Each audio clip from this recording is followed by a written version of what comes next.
मैं डॉक्टर के Pandey, child health Gurukul के लिए। आज के वीडियो में हम दो बातों पे चर्चा कर रहे हैं। एक तो डेल्टा वेरिएंट, जिसकी वजह से हिंदुस्तान में इतनी खतरनाक सेकेंड वेव आई थी।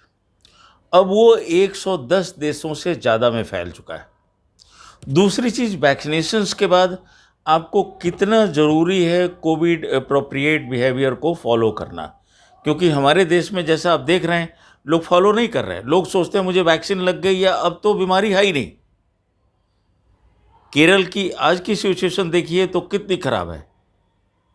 तो ये दो चीज़ों पे चर्चा मैं करने जा रहा हूँ, भारत को लेकर के नहीं, खास तौर से चार देशों को लेकर के, कि वहाँ पे वैक्सीनेशन ज़्यादा होने के बावजूद डेल्टा वेरिएंट और बाकी कोविड की वजह से कितने हालात खराब हो रहे हैं।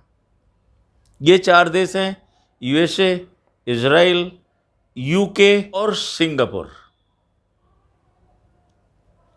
अब हम चलते हैं यूके में। पहले मैं 4th वीक जो जुलाई है उसके फिगर्स आपको बताना चाह रहा हूं कि वहां पे 3700 के करीब लोग भर्ती हुए वार्ड्स में, और उसमें से करीब 58%, 58% तो अनवैक्सीनेटेड थे, उनको टीका नहीं लगा हुआ था। लेकिन 22% लोग ऐसे थे जिनको दोनों डोज लगी हुई थी। फिर हुआ क्यों? क्योंकि वहाँ पे भी लोगों ने कोविड अप्रोप्रिएट बिहेवियर को फॉलो करना छोड़ सा दिया था। अब आते हैं इजराइल में। इजराइल में 60% लोग जो आज की तारीख में भर्ती हैं वहाँ के अस्पतालों में, वो वैक्सीनेटेड हैं, उनको वैक्सीन लग चुकी है। और वो वैक्सीन हमारे आपकी जो वैक्सीन लगी है कोवैक्सीन एंड कोविशील्ड, उससे ज़्यादा अच्छी वैक्सीन है, फाइजर की वैक्सीन है। तो एक सवाल अब ये भी उठाया जा रहा है क्या कि फाइजर की वैक्सीन इफेक्टिव नहीं है? उसके बारे में मैं आपको आगे बताऊंगा इसी वीडियो में। अब आइए सिंगापुर में। सिंगापुर में 75% लोग जो इन्फेक्टेड हैं उनको दोनों वैक्सीन लग चुकी है। अच्छी बात यह है कि वो सीरियस नहीं है।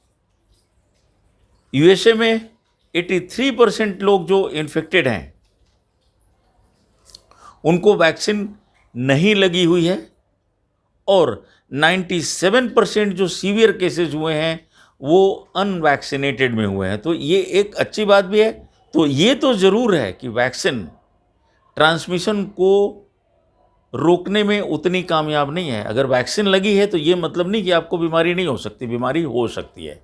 हाँ, सीरियसनेस को रोकने में ज़रूर कामयाब है। जैसा कि मैं यूएस का भी फिगर दिखा रहा था, सिंगापुर का भी दिखा रहा था कि यूएस में 97% जो पेशेंट सीरियस हैं वो वैक्सीन उनको नहीं लगी हुई है। सिंगापुर में 75% लोग जो हॉस्पिटल्स में हैं या जिनको बीमारी हुई है वो सीरियस नहीं है। तो ये अच्छी बात है, लेकिन प्रोटोकॉल फॉलो करना ज़रूरी है। इसमें एक सवाल ये भी उठता है कि वैक्सीन, जैसे फाइजर की वैक्सीन का ये सोचा जा रहा था कि बहुत ज़्यादा इफेक्टिव है और कुछ नहीं होगा, लेकिन जो रिसर्च आया उसमें ये पाया गया कि फाइजर की जो वैक्सीन है नॉर्मल पेशेंट्स में 95% इफेक्टिव है, लेकिन डेल्टा वेरिएंट के खिलाफ 41% तक के फिगर आए हैं कि सिर्फ 41% लोगों में वो असर कर रही है। तो अगर डेल्टा वेरिएंट हो गया तो आदमी बीमार हो सकता है, अगर उसको वैक्सीन लगी है तो भी सीरियस भी हो सकता है, हालांकि उसके चांसेस कम हैं। इसीलिए इन चार देशों के एक्सपीरियंस से, और अपने देश में भी जहाँ पे वैक्सीनेशन अभी हमारा बहुत कम है, दोनों डोज बहुत कम लोगों को लगी है, अभी 10% लोगों को भी नहीं लगी है, 44 करोड़ डोजेस करीब लगी हैं अभी तक। तो ऐसे देश में जहाँ पे इतनी ज़्यादा आबादी है, 6 फीट डिस्टेंसिंग जो है बड़े शहरों में, मार्केट्स में, उतना जो है मेंटेन करना बड़ा मुश्किल हो जाता है। ऐसे में हमारे आपके लिए ये बड़ा ज़रूरी है कि जो कोविड अप्रोप्रिएट बिहेवियर है, हाथ धोना, मास्क पहनना, ज़रूरी हो तभी घर से बाहर निकलना, और जितना संभव हो उतना सोशल डिस्टेंसिंग 2 फीट की दूरी जो है उसको मेंटेन करना। क्योंकि अगर नहीं मेंटेन करेंगे, जैसे अमेरिका में हुआ था कि अमेरिका में ये कहा कि भी अगर आपको दोनों वैक्सीन लगी है तो आप सड़क पे जैसे जा रहे हैं तो मास्क पहनने की ज़रूरत नहीं है। हाँ, अगर किसी रेस्टोरेंट में बैठे हैं, किसी मार्केट में जा रहे हैं, तो आप मॉल में जा रहे हैं तो आप मास्क पहन लें।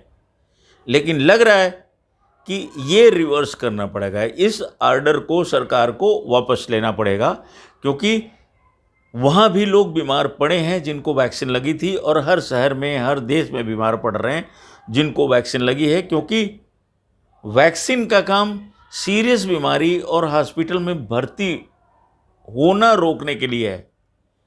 इन्फेक्शन न हो ये रोकना वैक्सीन का काम है ही नहीं।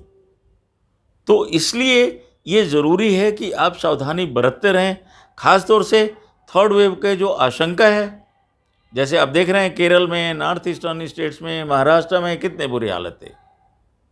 तो अभी भी रिस्क हटा नहीं है। हाँ, ये सेंट्रल इंडिया में और जगह पे कब क्या हो रहा है, क्योंकि एक साथ थर्ड वेव पूरे हिंदुस्तान में नहीं आएगी। हिंदुस्तान इतना बड़ा देश है कि जैसे अभी केरल में हो रहा है, कल को दिल्ली में हो सकता है, परसों बंगाल में हो सकता है। तो ये एक साथ नहीं होगा क्योंकि इतना बड़ा क्षेत्र है, लेकिन होगा ज़रूर।